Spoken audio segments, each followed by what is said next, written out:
안녕하세요. 역사문화 콘텐츠 트랙 재학생 김예린입니다. 여러분은 제중원 하면 뭐가 떠오르시나요? 한국사 시간에 배웠던 것? 아니면 11년 전에 방영했었던 드라마? 어렵지만 이 사람은 젊어요. 희망이 있습니다. 알렌 의원께서는 이보다 심각한 환자를 살린 적이 여러 번 있습니다. 혹은 아직까지 결론이 나지 않은 연세대학교 세브란스 병원과 서울대학교 병원의 효시 논쟁이 생각나실 수도 있겠네요. 국립병원인 제중원과의 연관성을 강조했습니다. 그런데 이런 홍보에 서울대병원이 속을 끓고 있다는 건데요. 왜 그런 건지. 제가 방금 제중원에 관련된 자료 및 콘텐츠를 설명드렸는데요. 이처럼 제중원에 관한 콘텐츠는 쉽게 찾아볼 수 있지만 오롯이 제중원 시점에서 역사적 배경을 살펴본 콘텐츠는 거의 찾아볼 수 없습니다. 따라서 저는 제중원을 중심으로 조선 정부, 미국 선교부, 일본 세력의 이해관계를 살펴보고 이에 따른 제중원의 역사적 의의와 특징을 알아보려고 합니다. 그럼 다들 가보실까요? 제중원은 1885년 4월 10일 알렌의 건의로 고종의 승인하에 설립되었는데요. 1884년 개화파가 주도한 갑신정변으로 인해 수구파의 거두였던 민영이 자상을 입게 됩니다. 이를 미국 공사관 의사이자 선교사였던 알렌이 치료하게 되는데요. 이때 서양의 외과수를 입증하여 고종의 승인을 받을 수 있었던 것이죠. 제중원을 향한 조선 정부의 의도는 이러했습니다. 왕실 의료를 담당하는 내의원, 의학행정을 담당하는 전의감, 그리고 대민 역병구료기관인 제중원이라는 신삼의사 체제를 갖춤으로써 동서양의 의학을 절충하면서 우두술과 검역 등의 국가보건 사업을 펼쳐나가고자 했습니다. 반면 알렌은 조선의 개신교 전도가 허용되지 않는 상황이니 조선 정부와 좋은 관계를 맺고 의료 사역을 먼저 시작하는 것이 선교에 유리하다고 생각했습니다. 더 나아가서 미국 북장로교 선교부는 제중원을 선교병원으로 생각하여 장래 조선 선교의 전초기지로 발전시키려고 했습니다.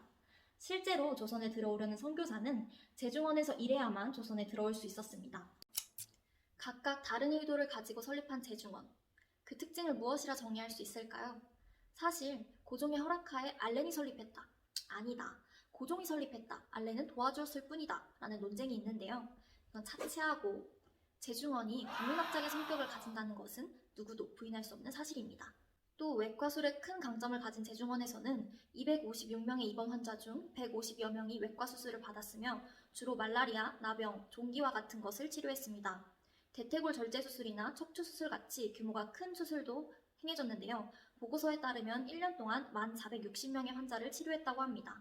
그뿐만 아니라 1895년 에비슨을 중심으로 한 콜레라 방역 사업을 통해 모든 교파의 의료 선교사들이 7주간 조직적으로 봉사했습니다. 약 5,000명의 사망자가 발생한 가운데 2,000명의 환자를 간호하였고 감염 환자 중 65%가 완쾌하는 성과를 거뒀습니다. 그러나 제중원은 항상 좋은 일, 좋은 성과만 있었던 것은 아닙니다. 제중원의 운영비나 약품 지원비가 제대로 지급되지 않아 재정난을 겪어야 했는데요. 고정적인 운영비를 지급하는 조선 정부와 이를 전달하는 주사, 그리고 실질적인 운영을 담당하는 선교사 사이의 이해관계가 맞지 않아 갈등은 더욱 깊어져만 갔습니다. 게다가 1894년 동학농민운동, 청일전쟁의 발발은 조선에 대한 일본의 개입이 더욱 강화되는 계기가 됩니다.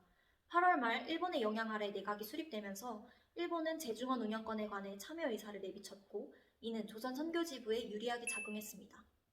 결국 에비슨에게 제중원 운영권이 이관되었고 건물 및 부지에 관한 환수 권한은 조선 정부가 갖게 됩니다.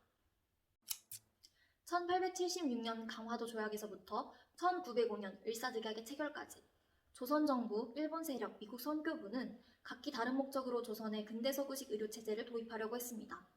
조선 정부는 주체적인 의료보건체제를 확립하려고 했고 일본은 식민지적 관리의료체계를 확립하려고 한 반면 미국 선교부는 의료사역을 중심으로 개신교를 전파하려고 했죠.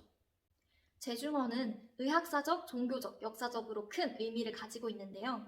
조선의 의학이 한의학적 의료체계에서 외과적 서구 의료체계로 전환되는 계기로 작용했다는 점, 또 개신교가 조선의 포교활동을 펼칠 수 있는 입구 역할을 했다는 점, 마지막으로 제중원의 운영권 이관이 역사적으로 불안정했던 조선의 모습을 여실히 보여주고 있다는 점에서 큰 의의를 가집니다. 지금까지 제중원에 대하여 제중원은 역사적으로 왜 중요한가, 당시 제중원은 어떠한 역할을 하였는가에 대해서 살펴보았는데요. 부족한 영상 끝까지 시청해주셔서 정말 감사합니다. 지금까지 역사문화 콘텐츠 트랙 재학생 김예린이었습니다. 감사합니다.